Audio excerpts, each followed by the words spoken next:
Mesdames, Messieurs, bonsoir. Bienvenue sur cette nouvelle vidéo. Vous avez vu le titre, il est exceptionnel et pourtant, c'est la stricte vérité. Comme d'habitude, vous êtes habitués ici, exactement, quelques appareils disponibles sur petitphoto.com en ce moment. J'en prends au pif. Le Focaflex, appareil réflexe français tout à fait sympathique. Quelques nouveautés également du côté de la boutique petitphoto.com. J'ai ajouté la possibilité de payer avec des crypto-monnaies parce que le futur, tout simplement. Pendant combien de temps, ça on ne sait pas, mais pour l'instant c'est possible. Donc faut pas hésiter de ce côté-là.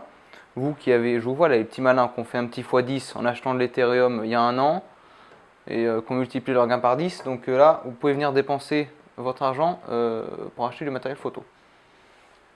Ensuite, j'ai créé un groupe Discord dont le lien est dans la description de cette vidéo. Vous pouvez venir, vous allez voir, c'est très sympa. On y parle pratique argentique, labo photo, collection d'appareils. Il y a même un salon pour que vous envoyiez des photos afin de montrer votre collection et de voir qui est la plus grosse. Hein, donc c'est pas un concours non plus, mais bon. Donc c'est très sympa, faut pas hésiter à rejoindre. Alors désolé, vous le verrez effectivement, je garde ma casquette. Quelle insolence, pourquoi? Parce que j'ai les cheveux beaucoup trop longs, il faut que j'aille chez le coiffeur. Si j'enlève la casquette, ça me va devant les yeux, je ne vois plus rien. Donc pardonnez-moi pour ça. Promis, prochaine vidéo, avant la prochaine vidéo, je vais chez le coiffeur. Donc ce sera réglé d'ici là. Depuis la création de la photo au milieu des années 1800, enfin 1900, 1830 à peu près, il y a toujours eu cette envie de faire des appareils espions, des appareils miniatures, de miniaturiser au maximum les appareils photo. C'était un peu compliqué au départ avec la photographie sur plaque, parce que pas pratique tout simplement. Mais tout a été rendu possible avec l'apparition de la photographie sur film, sur soit pellicule, soit juste le film papier quoi, flexible un petit peu.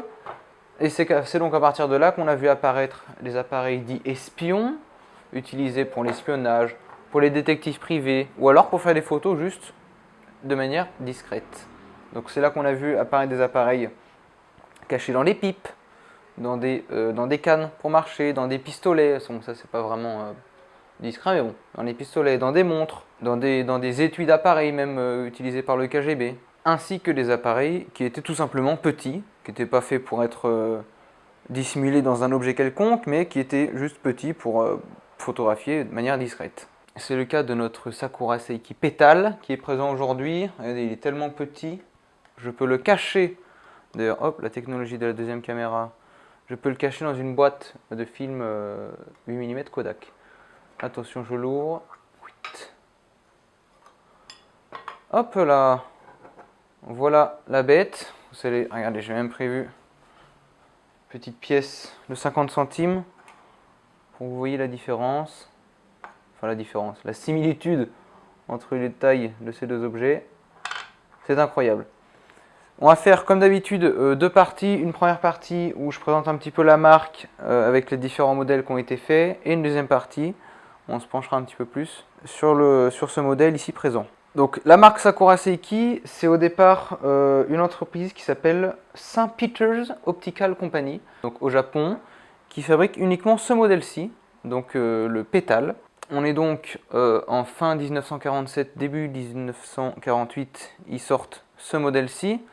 Et après c'est Sakura Seiki, donc la marque plus connue que celle du départ, qui reprend le flambeau et qui commercialise d'autres modèles.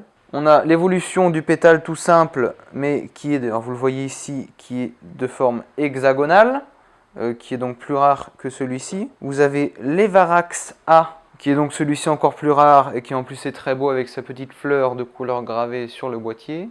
Vous avez également un petit ensemble avec l'appareil qui est celui-ci, donc le pétale mais hexagonal, avec un petit porte-jartel pour dissimuler l'appareil directement dans l'accessoire. Donc ça c'est incroyable.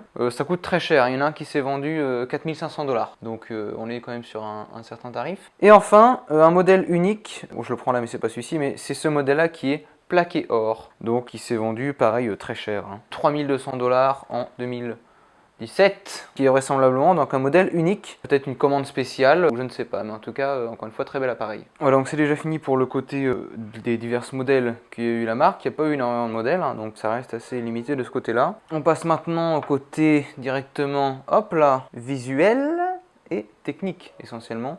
de l'appareil photo. Donc effectivement, vous l'avez vu dans le titre, et ce n'est pas des moindres, mais l'appareil possède le titre de plus petit appareil à film non médical au monde, d'accord? Donc dans le Guinness Book des records. Déjà ça c'est assez incroyable. Alors oui c'est bien, mais pourquoi il possède ce titre? Effectivement, parce que c'est sa taille essentiellement qui fait ça. On va le voir, donc vous avez ici l'appareil. Vous avez ici l'objectif qui est un 12 mm f5.6, donc c'est compliqué de faire un rapport équivalence avec un 24-36 parce que les négatifs sur cet appareil font environ 6 mm de diamètre, donc c'est un peu compliqué de faire le rapprochement entre les deux. Donc l'objectif qui est là, le viseur qui est ici, hop, celui-là, le déclencheur qui est là, bien évidemment. Ici, vous avez le choix entre la pose instantanée qui est un 1/25e, il me semble, ou 1/50e, et la pose bulbe, donc classique. Quand on retourne ici, vous avez une petite inscription. Je ne sais pas si on voit bien à la caméra. Petit losange au milieu. C'est marqué CPO. Donc en 1948, le Japon est occupé par les États-Unis. Et donc tous les objets qui sont exportés en dehors du territoire sont marqués par la douane finalement américaine. Ça c'est très sympa encore une fois. Vous avez ici le compteur de vue avec le petit point hop, ici qui est aligné. Donc on peut faire jusqu'à 6 photos sur cet appareil. Hop, et on peut tourner en fait de vue en vue comme ceci. Pour changer le film, c'est très simple, on ouvre le dos derrière. Hop, et en fait, très ingénieux sur cet appareil, on pouvait changer de film au cours de la prise de vue en lumière du jour. Donc très sympa encore une fois. Vous avez ici, hop là, le petit chargeur, clac. Donc on voit bien, les photos faisaient réellement cette taille-là, cette taille du petit point qui est là. J'aurai le petit truc. Voilà. Donc 6 mm.